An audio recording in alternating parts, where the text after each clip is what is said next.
আপনি কি জানেন, ভালো মানুষ হওয়া যেমন জরুরি, ঠিক তেমনি নিজের সম্মান রক্ষা করাও সমান গুরুত্বপূর্ণ। চলুন শুনি একটি ছোট গল্প, আহত সাপ থেকে জীবনের বড় শিক্ষা। অনেক দিন আগের কথা, একজন ঋষি গ্রামের পথে হাঁটছিলেন। বনের শেষে পৌঁছে তার চোখে পড়ল একটি সাপ গাছের গর্তে কুঁকড়ে আছে, চোখে যেন অদ্ভুত দুঃখ। ঋষি পশুদের ভাষা বুঝতেন।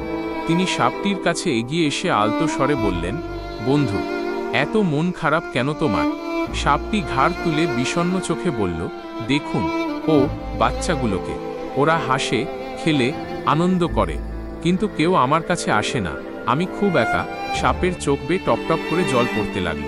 ঋষি একটু হেসে বললেন, তারা ভয় পায় তোমাকে, কারণ তুমি মাঝে মাঝে তাদের আঘাত করো। ভালোবাসা চাইলে আগে ভালোবাসা দিতে হয়। কাউকে কামড়ানো বন্ধ করো, তারা তোমার বন্ধু হবে। সাপটি মাথা নিচু করে বলল, আমি বদলাতে চাই। সেদিন থেকে সাপটি আর কাউকে কামড়াত না। গ্রামের বাচ্চারাও ধীরে ধীরে কাছাকাছি আসতে শুরু করল, একে অপরের নতুন বন্ধু হয়ে উঠল। একদিন কিছু দুষ্টু ছেলে মিলে লাঠি দিয়ে সাপটিকে মারতে লাগল। সাপটি কিছুই করল না, নিজেকে রক্ষা করার শক্তি থেকেও ব্যথা চেপে সহ্য করছিল। ঋষি দৌড়ে এসে চিৎকার করলেন, কেন চুপ করে আছো? তুমি প্রতিশ্রুতি দিয়েছিলে কাউকে আঘাত করবে না, কিন্তু আমি তো কখনো বলিনি যে নিজেকে রক্ষা করবে না। তারপর ঋষি বললেন, মনে রাখো, ভালো হওয়া মানে দুর্বল হওয়া নয়। নিজের সম্মান রক্ষা করা, তাও একটি সাহস, একটি প্রজ্ঞা। সাপটি বুঝল, আর চোখের জলে তা মনেও গাঁথল। জীবনের বড় শিক্ষা, ভালোবাসা দাও, কিন্তু নিজের সুরক্ষা ভুলে নয়।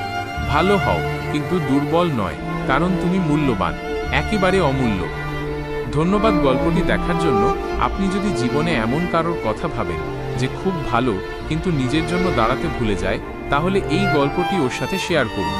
ভিডিওটি ভালো লেগে থাকলে লাইক, শেয়ার এবং সাবস্ক্রাইব করুন আপনার প্রিয় চ্যানেল কেপিপি অ্যামেজিং মোটিভেশনে নতুন নতুন শিক্ষামূলক গল্প পাওয়ার জন্য।